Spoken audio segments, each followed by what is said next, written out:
Think about the last time you told someone a story about your own life. You were sure of every detail, the color of the room, the exact words someone said, the order it all happened in. You'd have sworn on anything that it was true. It probably wasn't. Somewhere between the moment it happened and the moment you told it, your brain quietly rewrote the file. And it didn't tell you. You walk around all day trusting a narrator that edits the story behind your back. Here's the strange part. This isn't a flaw in your memory, it's the whole design. Your brain was never built to store the past like a video file. It was built to do something else entirely. Memory feels like replay. You close your eyes and you're back in the kitchen, watching it unfold exactly as it happened. That feeling is so convincing that for most of history, people simply assumed it was accurate. A few decades of psychology blew that assumption apart. In the 1930s, British psychologist Frederick Bartlett read people an unfamiliar folktale called The War of the Ghosts, then asked them to recall it again and again over weeks. The story changed every single time. People didn't just forget details, they reshaped the story to make more sense to them. Strange elements got replaced with familiar ones. Bartlett called this effort after meaning. Your brain isn't a filing cabinet, it's an editor, and editors don't just lose pages, they rewrite them. If memory edits itself when nothing is at stake, what happens when something is? In 1974, psychologist Elizabeth Loftus, working with John Palmer, showed people film of car accidents and asked one question: how fast were the cars going when they hit each other? Except not everyone heard the word hit. Some heard contacted, some heard smashed. One word. People who heard smashed estimated higher speeds than people who heard contacted, even though they'd watched the exact same footage. A week later, Loftus asked something else. Did you see any broken glass? There was no broken glass in the video, but the people primed with smashed were far more likely to say yes, they remembered it. Their brains had manufactured evidence that never existed and stitched it seamlessly into a memory that felt real. A single verb, planted after the fact, didn't just bend an opinion, it planted an object. A vivid, false detail. Your brain treated exactly the same as the details that were actually there.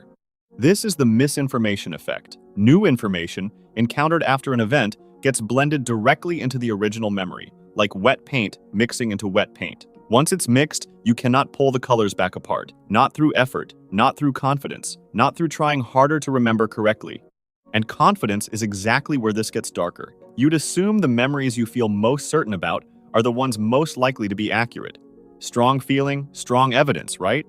In 1992, researchers Ulrich Neisser and Nicole Harsh tested that directly using the explosion of the Challenger space shuttle. The morning after, they asked over 100 students to write down exactly where they were and how they heard the news. 2.5 years later, they asked again. The memories were vivid, specific, total confidence. A quarter of them were completely wrong. Not fuzzy, but contradicting what the same students had written down the day after it happened. One student first wrote that she heard the news from a roommate.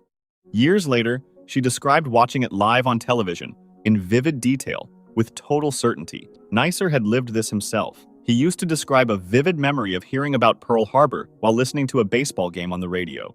Years later, he realized the problem. Pearl Harbor was attacked in December. Nobody plays baseball in December. Even a memory researcher's most trusted memory turned out to be impossible. Confidence and correctness are two different systems. Your brain has no reliable way of telling you when they've come apart. So, why would evolution build something this unreliable? Wouldn't accurate memory be an obvious advantage? Here's the reframe. Accuracy was never the goal.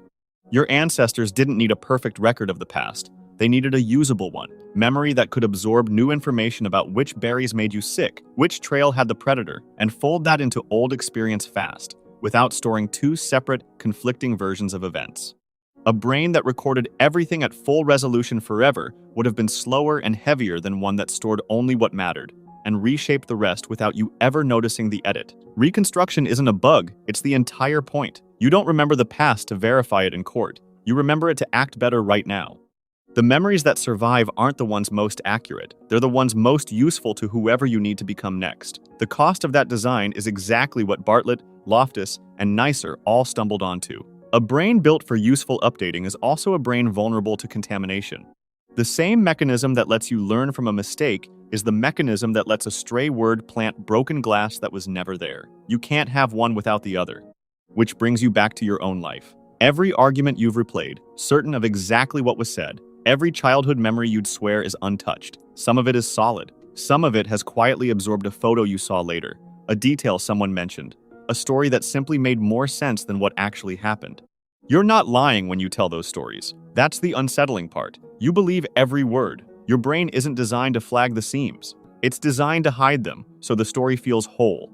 This is also why two people can live through the same argument and walk away holding two completely different versions, both told with total sincerity. Neither is necessarily lying. Both brains did exactly what they were built to do. So the next time you're absolutely certain about something from your past, certain in that warm, total way that feels like proof, remember what that certainty actually is, not a replay. A reconstruction, built fresh, right now, out of whatever your brain currently believes matters most.